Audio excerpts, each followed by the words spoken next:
আপনারা অনেক ভালো আছেন। তো আজকে আমি কথা বলবো যারা আপনারা জর্ডানে গার্মেন্টস ভিসায় অপারেটর পদে আসবেন, আপনাদের বইসেল থেকে আপনাদের কী কী ইন্টারভিউ হবে এবং জার্মানি টেকনিক্যাল থেকে কী কী ইন্টারভিউ হবে। তো আপনারা ভিডিওটি স্কিপ না করে মনোযোগ সহকারে দেখবেন। আরেকটা কথা হলো যে আপনারা অনেক সুন্দর সুন্দর কমেন্ট করেন, এজন্য আপনাদের সবারই আমার পক্ষ থেকে ধন্যবাদ এবং মোবারকবাদ। হ্যাঁ, তো আপনারা যারা জর্ডানে আসতে চাচ্ছেন, প্রথম অবস্থা ফার্স্ট অফ অল যেগুলো আপনাকে প্রশ্ন করবে, ওখানে আপনারা গুরুত্ব সহকারে কথাটি শুনবেন। যারা জর্ডানে আসবেন, ওখানে আপনি অপারেটর পদে বেশি লোক নেই, গেটে যেগুলো প্রশ্ন করবে প্রাথমিক অবস্থায়, কিন্তু আপনি সর্বপ্রথম আপনি গেট থেকে আপনি ভিতরে যাই মূল লক্ষ্য নিতে হবে। আপনার গেট থেকে প্রথমে জিজ্ঞাসা আপনি কার রেফারেন্স আছেন, আপনি কোনো অনলাইন কাগজপাতি করছেন কি না। যদি আপনি অনলাইন কোনো কাগজপাতি বা অনলাইন কাগজপাতিটা বলতে কী বোঝায়, যে অনলাইনে আবেদন করছেন কি না। যদি আপনি বলেন অনলাইনে আবেদন করেছে, তাহলে আপনাকে তারা ইন করাবে। আর যদি অনলাইনে আবেদন না করেন, তাহলে আপনাকে বলবে পরবর্তী সপ্তাহে আপনারা আসেন। এরপরে যখন আপনি অনলাইনে আবেদনপত্রর মেসেজটা আপনারা বইসেলে বা জার্মানি টেকনিক্যালে যারা প্রতিনিধি আছে তাদেরকে দেখাবেন, তখন তারা আপনাকে জিজ্ঞাসা করবে যে আপনি কি জর্ডানের আগে গেছেন কি না। তখন আপনি যারা গেছেন তারা বলবেন যে আমি গেছি, যারা জানেন তারা হয়তো বলবেন জানে না, যাই নেই। তো তখন তারা যদি এটি জিজ্ঞাসার পরে তখন আর একটা প্রশ্ন দেবে যে আপনারা কে কোন প্রসেসের কাজ জানেন এবং গার্মেন্টসে কার কীরকম অভিজ্ঞতা আছে, আপনারা পুরো ডিটেলস আমাদের বলেন। এটা কিন্তু গেটে এগুলো প্রশ্ন হবে। তারপর ভিতরে তো আরও অনেক কিছু আছে। তো ভিডিওটি 2 স্টেপ হবে, 1 স্টেপ হলে অনেক বড় হয়ে যাবে, তো আপনারা দেখতে চাইবেন না। তো ভিতরে যে প্রশ্নটি হবে সেটা আমি আপনাদের পরবর্তী স্টেপে বলে দেবো। তো তখন আপনাদের এমন মেশিনের নাম বলবে, সেগুলো মেশিন আপনারা সহজে জানেন না।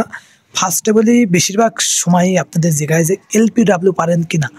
আপনারা যদি নাও পারেন, এলপিডাব্লিউ কিন্তু বাংলাদেশে গার্মেন্টসে একটা হোল মেশিন ক্যাটাগরি, এটা আপনার সবাই পারে। যদি আপনার 2-1 ঘন্টা করে হয়, আপনার কন্ট্রোল বা আপনার চেক মেক করে 2-1 ঘন্টা আপনি অপারেটর হয়ে যেতে পারেন। আপনি বলেন হ্যাঁ পারি। এরপর আপনি যেভাবে আপনার কী মেশিন পাচ্ছেন, আপনি গার্মেন্টসের অল মেশিনগুলো বলবেন। এর পরবর্তী ভিতরে যখন আপনার ভাইবার হবে, তখন আপনি আলাদা বিষয় আপনি বলে রাখবেন মূল উদ্দেশ্য কি ভিতরে যাওয়ার। আমি কিন্তু এটা আমার যারা জর্ডানে আসছে ভাই বোনেরা ইচ্ছুক তাদের জন্য ভিডিওটি করাই। ভিডিওটি কিন্তু কোম্পানির বিরুদ্ধে হলে পারো, আমি চাই যে আপনারা আসেন, দেশে ইনকাম করেন, ভালো মতো থাকেন। তো তখন আপনারা বলবেন সব মেশিনই পারি এবং নিট ওপেন গেঞ্জি যা আছে সব এভরিথিং, কোন মেশিনের কত টার্গেট এবং কোন কোন মেশিন আপনি বেশি পারেন। আপনি তখন বলবেন কি যে আমি সিঙ্গেল মেশিন সবচেয়ে ভালো কাজ পারি, এটা মাউথ ক্লোজ, পকেট জয়েন, বন, যে স্টিচ, জিপার জয়েন এগুলো পারি। আর ওভারলকের সাইড ইনসেম এগুলো পারি। আর কাঁচা বেল জয়েন এগুলো পারি। হ্যাঁ, তো এগুলো বলার পরে তখন আপনারা আর যদি ফ্যাডলকের জায়গায় তাহলে বলবেন যে আমি ফ্যাডলকের হ্যাম ভালো, হ্যামের ভালো রানিং অপারেটর, আমি হ্যাম অনেক ভালো পারি। হ্যাঁ, তো এগুলো যদি যখন আপনারা বলবেন, তখন হয়তো বুঝতে পারবে যে অনেক ভালো অপারেটর।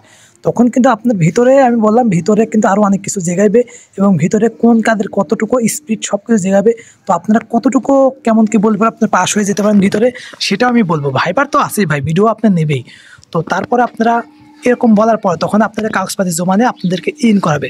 আর আমি আবারও বলি, যখন আপনারা জর্ডানে আসবেন, আপনারা যারা জার্মানি টেকনিক্যাল থেকে আপনারা কাগজপাতি জমা দিয়ে আসবেন, পুরা কনফিডেন্সের সাথে আপনি পুরা উত্তরগুলো সঠিকভাবে দেবেন। আপনি একটা জিনিস ভাবেন যে যদি ভিসা হয় হবে, নাহলে নাই। নার্ভাস ফিল করলে আপনাকে নিবে না।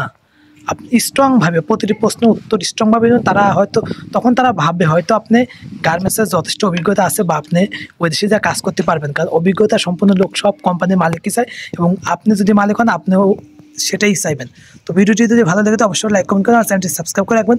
আর এর পরবর্তীতে যে ভিডিওটি আসবে যে আপনার জার্মানি টেকনিক্যালের ভিতরে কী কী জায়গায় এটা, হ্যাঁ এটা আসবে, তো আপনারা আমার চ্যানেলটি সাবস্ক্রাইব করে রাখবেন। ইনশাআল্লাহ এই সপ্তাহের ভিতরে সেই ভিডিওটি আপলোড হবে। ধন্যবাদ। আসসালামু আলাইকুম।